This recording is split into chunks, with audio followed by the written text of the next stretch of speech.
what I have here is the Best Arc TIG 215 multi-process TIG welder. And if you're not familiar with Best Arc, I have done a couple of videos for them in the past. They're one of those Chinese companies that makes inexpensive inverter machines and sells them on the internet. You know, stuff like welders, plasma cutters, that sort of thing. Like I said, I have done a couple of videos for them in the past. I think I've taken a look at a couple of their welders, one of their plasma cutters, and they are definitely super low budget machines. But everything that I have received from them has worked right out of the box and basically done exactly what it's supposed to do. So when they reached out and asked me if I wanted to take a look at one of their TIG machines, I pretty much immediately said yes. You know, TIG welding is one of those things that I have wanted to learn to do for quite a while, but if you've ever looked at TIG machines, then you can know that for whatever reason, they can just be egregiously expensive. And considering it's definitely not the sort of thing that I'm going to be using every day or really even every month, I've just never been able to justify the cost. This thing, however, can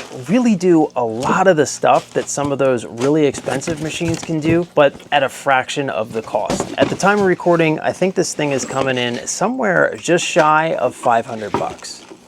All right, so here is everything that comes inside of the box. Of course, we have the machine itself and then all the various leads. It does come with a stick lead. Like I said, this is a multi-process machine, so you can stick weld with it. So there's the stick lead.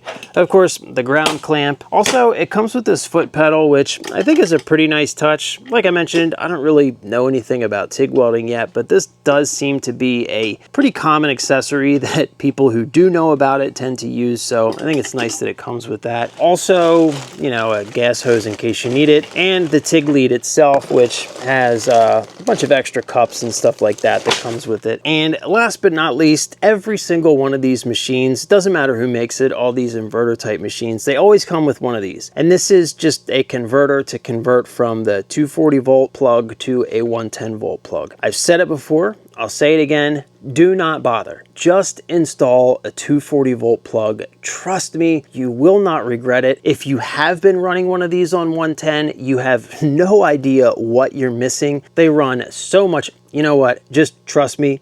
Install a 240 volt plug. Don't bother with this thing. But anyway, it comes with it. They all do. All right, so before we go any further, let's address the elephant in the room and talk about what this machine, and really any other machine like it, isn't going to come with. And this is, of course, shielding gas. If you want to TIG weld, you have to have gas. There's just no way around it. There are no flux cord filler rods or anything like that. If you want to TIG, you need gas. And this is an important consideration because if you're looking to add this sort of functionality, i.e. TIG welding, to your hobby shop, then you need to be aware of the fact that getting set up with shielding gas is going to be an additional investment of hundreds of dollars over top of the cost of whatever machine it is that you happen to be looking at. And I personally am currently not set up with shielding gas. Now, I am working on getting all that stuff into the shop. However, for that reason, I am not going to be doing any actual TIG welding in this video. Now, I know I'm going to get a ton of nasty comments about this, but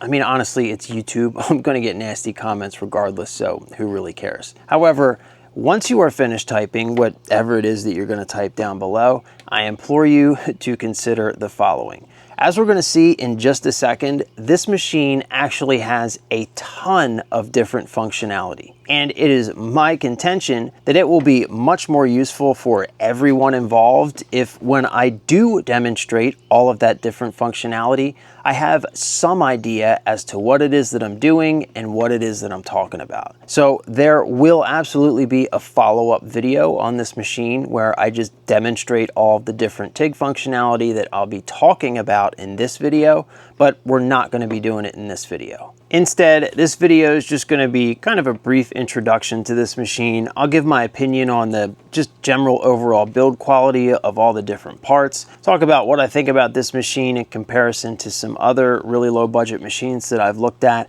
We will do some stick welding with it just to make sure the machine works. But yeah, like I said, we'll go over the TIG welding in another video. I think it's going to be a lot more beneficial for everyone involved that way. With that out of the way, I have gone ahead and taken everything out of the plastic so that I could get my grubby hands on it and see what it feels like. And straight away, there are a couple of things that I noticed that I want to talk about. First and foremost, this is the electrode holder for stick welding that comes with the machine. And I gotta tell you, this thing, it is big, it's heavy, it feels chunky. I don't know what it's made of, some sort of insulated material like, I don't know, carbon fiber or something, but it feels really good in the hand. It honestly feels like a well-made piece of equipment, especially when you compare it to something like this electrode holder. This is the electrode holder that came with my Harbor Freight titanium 225 stick welder. This thing is twice as big and 3 times as heavy as this thing. The spring in it is, I mean, so much stiffer. It just feels like a much better made tool. Also, just comparing the size of the lead cables attached to these things, I don't know how well it's going to come through on camera, but this cable is significantly thicker and more heavy duty than the cable attached to this one. Same thing goes for the ground clamp. It's the same exact cable. And, you know, honestly, I don't know what all this means, but just to feel these things in the hand, they feel really well made. And staying on the leads, another thing that I would like to point out is that the leads on this thing are actually long enough to be useful. This has been one of my biggest criticisms with some of the other budget machines that I've looked at in the past. They have a tendency to come with leads that are just incredibly thin and incredibly short. And, you know, while these aren't crazy long or anything like that, they're actually long enough to be useful, which is a significant improvement over some other budget machines that I've looked at in the past. Taking a look at the TIG torch itself, this does have the longest lead, which I guess makes sense since this is primarily a TIG welder. This thing it's a good 12 foot long. I just unspooled it and it's got plenty of length to it. And the torch, again, you know, it feels like a decently made piece of equipment. Not that I've handled a lot of TIG torches or anything like that, but, you know, I have had a lot of budget tools in this shop and you kind of get a feel for when things just feel cheap. And this doesn't feel cheap. It feels like a decently made tool. So all in all, I have to admit the general build quality on these cables and accessories does really feel good. Now, keep in mind, these are, you know, definitely budget tools, and I am comparing these to other budget tools that I have in the shop and that I have dealt with in the past. And, you know, I have to say, I just showed you direct comparison, and to me anyway, it really does seem like this stuff's a bit of a step up in quality compared to, you know, similar things that I have looked at in the past. Moving on to the machine itself, we'll start off at the back of the machine with, of course, the power connector. It comes with one of these very typical 240 volt connectors. All of the machines that I have, like this machine, come with this same 240 volt connector. This is, I think it's like a standard dryer plug or something like that. Whatever your local big box store is, Home Depot, Lowe's, whatever, they sell this receptacle at that box store. That's where I got mine. It's very easy to install. Just install one of these somewhere in your shop. I have one installed in my shop. It's the same one that I use for all of these different machines, regardless of manufacturer. Install one of these and you'll be good to go. I will, however, make the same criticism here that I have made with like every single one of these budget machines that I've looked at, and that is that this power cable is just not long enough. It's like, I don't know, 4 or 5 feet. It's just not very convenient, and they're really not very easy to change out. Every single one of these machines comes with this same short power cable. Like I said, I have made this criticism before, and I will make it again until somebody sends me a machine with a power cable that is at least twice this long. The only other thing to see on the back of the machine, I guess, is the gas port. This is where you would connect your gas. But like I said, we don't have gas, so we're not going to worry about that in this video. Moving on to the front of the machine, of course, you have your negative and positive DIN connectors for your electrode and or your ground clamp. Then you have the connection for your TIG torch, which has a little rubber cap to protect it and keep it nice and clean. Then right next to that, you have the connection for either the switch on your TIG torch or the foot pedal. And finally, we come to the control panel where we can talk a little bit about the functionality of this machine. And quite honestly, to me at least, it seems like this thing does quite quite a bit. First of all, like I've already mentioned, it can do both stick and TIG welding. When in stick mode, you know, you don't get a ton of options. You adjust your amperage with this little knob here. It goes from 20 amps all the way up to 180, I think. Yeah, 180 amps in stick mode. Then when we switch over to TIG mode, we do get significantly more options. First of all, it does support both DC and AC TIG. So, you know, you could TIG mild steel, stainless steel, and even aluminum if you wanted to. Also, it supports pulse TIG if you're into that sort of thing. And when in TIG mode, this little knob here, it also changes into a button. So you can control your amperage with just the knob, and then if you press it, it turns into a button, and it lets you cycle through all of the different settings in the middle here. So you can control your pre and post flow for your gas. You can control your starting amperage, your slope up, your peak amperage, your AC frequency, your pulse width, your slope down, burn back, and of course there's that post flow. Again, I don't know a ton about all of these different settings and, you know, how to tweak them into getting really good results, but I am looking forward to learning more about it. I have seen other people use TIG machines, you know, in videos on YouTube, etc., and just get some really cool results. And to me, it seems like this machine does offer quite a bit of control, at least for me as a hobbyist. And I'm really feeling like once I learn more about this stuff and how to use it all, I'm really excited that I'm going to be able to get some decent results out of this thing. So again, stay tuned for a follow-up video where I can, you know, go through some of this stuff and actually know what I'm talking about. And the very last thing that I want to do is to just give a really quick demo of some stick welding using the machine. This is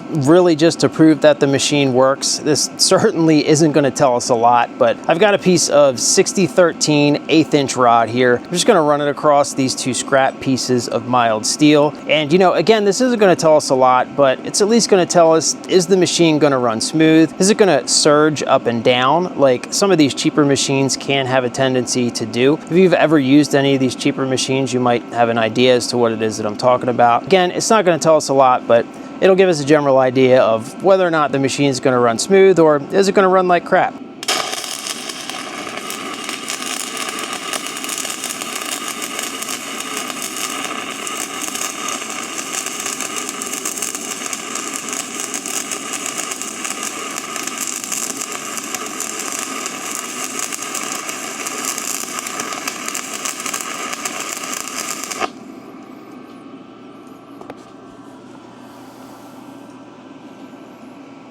And there it is. Certainly not the best weld, but you know, I'm not the best welder. I will say though that it was super smooth, very, very easy to get the arc started. I didn't have any problems maintaining the arc. The best thing that I think I have to compare it to is my Harbor Freight Titanium 225 stick welder. Up to this point, that has been my go-to stick welder. It's been the best stick welder that I've had in the shop. And I have to say that this thing felt better than that welder has ever felt. It just felt much easier to get the arc started. And again, I didn't have any problems at all maintaining the arc throughout the entirety of the weld. And I guess that's pretty much all I really wanted to do in this video. I know that we didn't do a lot of, you know, actual welding, but that really wasn't my goal here. I guess I just wanted to give kind of a general overview of the machine, give my impressions of build quality and feature set. And I think that I've done that. To recap my, I guess, personal opinion so far, this machine's definitely one of the better built budget machines that I have in the shop. I'm pretty excited to have it. I'm really looking forward to learning more about TIG and really exploring kind of the limits of this machine. Again, apologies that we didn't do more of that in this video, but I just didn't think it was fair to either me or the machine to try and demo a bunch of stuff that I really just don't know much about. So for a deeper look at the